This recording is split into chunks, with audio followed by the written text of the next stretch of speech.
adalah danau ini diyakini menyimpan harta karun dari kerajaan Ternate dan masyarakat Ternate sendiri.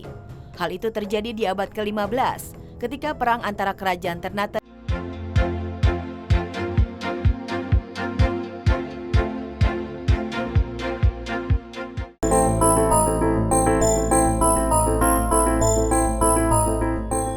Misteri Danau Tolire.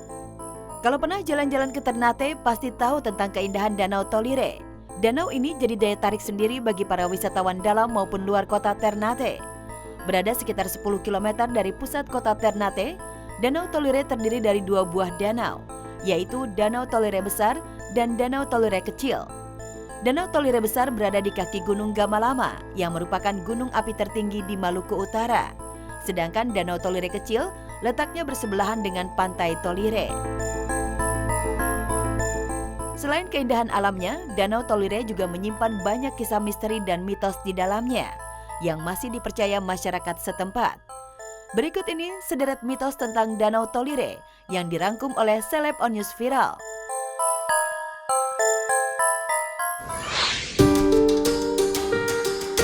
Merupakan danau kutukan dari hubungan terlarang. Terbentuknya Danau Tolire Besar dan Tolire Kecil tidak lepas dari legenda masyarakat setempat. Konon nama Tolire merupakan nama sebuah kampung atau desa yang berada di kaki Gunung Gamalama. Pada suatu hari, masyarakat desa Tolire mengadakan upacara atau pesta rakyat. Seluruh rakyat larut dalam pesta yang memabukkan, termasuk kepala desa Tolire. Hingga akhirnya terjadilah hubungan terlarang antara kepala desa dan anak gadisnya.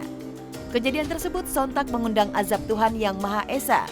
Kepala desa yang hendak melarikan diri bersama anak gadisnya seketika tenggelam bersamaan dengan hujan badai yang menerjang desa Tolire secara tiba-tiba. Hujan lebat membuat tanah desa Tolire anjlok sehingga kepala desa ikut terkubur. Sejak saat itu, desa Tolire berubah menjadi sebuah danau Tolire Besar atau Tolire Lamo. Sementara sang anak gadis sempat melarikan diri menuju ke pantai, namun ia tak bisa lepas dari azab Tuhan. Sesampainya di pantai, tanah tempat gadis itu berdiri juga anjlok, sehingga terbentuklah danau yang lebih kecil yang dikenal dengan Danau Tolire Kecil atau Tolire Ichi. Cerita ini sudah diyakini kuat secara turun-temurun oleh masyarakat Ternate dan sekitarnya.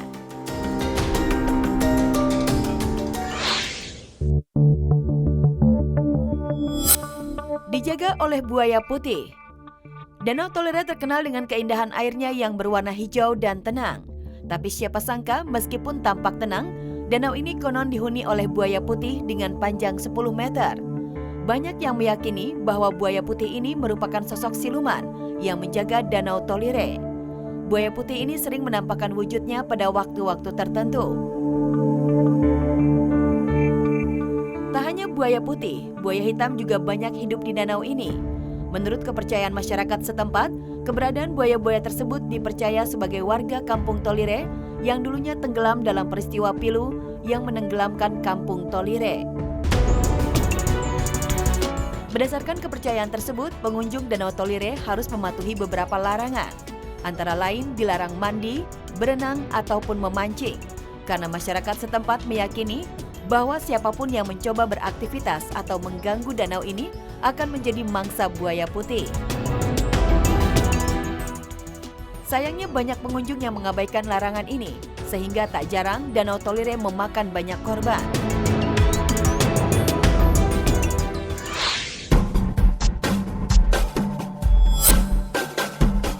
Tak ada yang bisa melempar batu ke Danau Tolire. Selain keberadaan buaya putih, keunikan lain dari Danau Tolire adalah tak ada satu orang pun yang bisa melempar batu ke danau ini. Sekuat apapun lemparan batu kita, jangan pernah berharap batu tersebut bisa menyentuh air danau.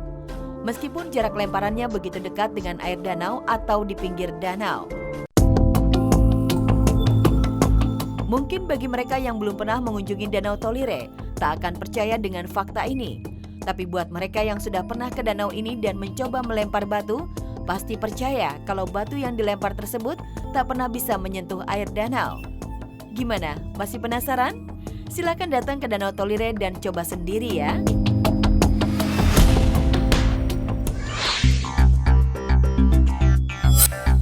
Kedalaman Danau Tolire masih jadi tanda tanya. Beberapa cerita yang berkembang di masyarakat Ternate menyebutkan bahwa Danau Tolire sangat kental dengan hal mistis. Di antaranya, menjadi rumah bagi sekelompok makhluk halus. Bahkan diyakini jadi pusat kerajaan dari sebuah peradaban sebuah makhluk. Oleh karena itu, belum ada satu orang pun yang mampu mengukur kedalaman danau ini.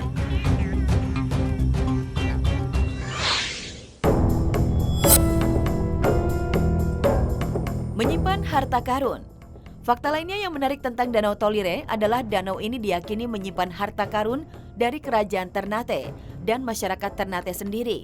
Hal itu terjadi di abad ke-15 ketika perang antara kerajaan Ternate melawan penjajah, dalam hal ini bangsa Portugis. Tak ingin hartanya dirampas oleh penjajah, maka solusi terbaik bagi masyarakat Ternate pada saat itu adalah membuang seluruh harta karunnya ke tengah danau. Tentu saja, penjajah tak mungkin bisa mengambil harta tersebut, kecuali harus menyelam ke dalam Danau Tolire yang dihuni oleh buaya putih.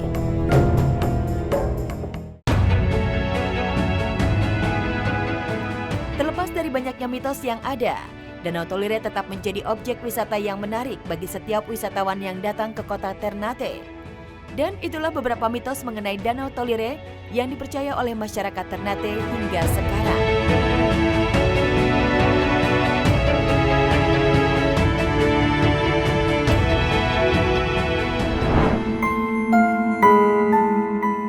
Tabir misteri Pantai Karangbolong.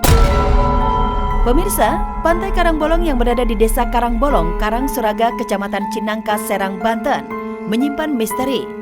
Konon di Pantai Karangbolong terdapat gerbang dimensi lain yang bisa menghubungkan ke kerajaan gaib yang masih di bawah kerajaan Pantai Selatan. Gerbang dimensi di Pantai Karangbolong tersebut digambarkan sebuah batuan karang yang memiliki lubang di bagian tengahnya. Dan inilah mitos dan tabir misteri Pantai Karangbolong. Makhluk Batara Karang. Sebelum menjadi destinasi populer seperti sekarang, Pantai Karangbolong konon katanya tempat mencari dan melatih ilmu kanuragan. Ribuan tahun dulu, Pantai Karangbolong dari cerita masyarakat sekitar sebagai tempat bagaimana mendapatkan ilmu atau ajian tingkat tinggi yang disebut ilmu Batar Karang, yang erat dengan makhluk gaib yang disebut jenglot. Batara Karang adalah ilmu yang siapa bisa menguasainya mampu abadi. Batara Karang ilmu tingkat tinggi yang tidak mudah dikuasai. Pasalnya, banyak ritual dan tirakat yang harus dijalani agar bisa menguasai ilmu keabadian Batang Karang. Salah satunya adalah berpuasa selama 1000 hari. Bukan hanya sulit didapatnya, Batara Karang ilmu yang penuh resiko. Lantaran siapa yang memiliki Batara Karang tak diterima bumi jika meninggal dunia. Di mana saat dikebumikan, raga akan mengecil tapi kuku dan rambut akan terus tumbuh layaknya makhluk hidup.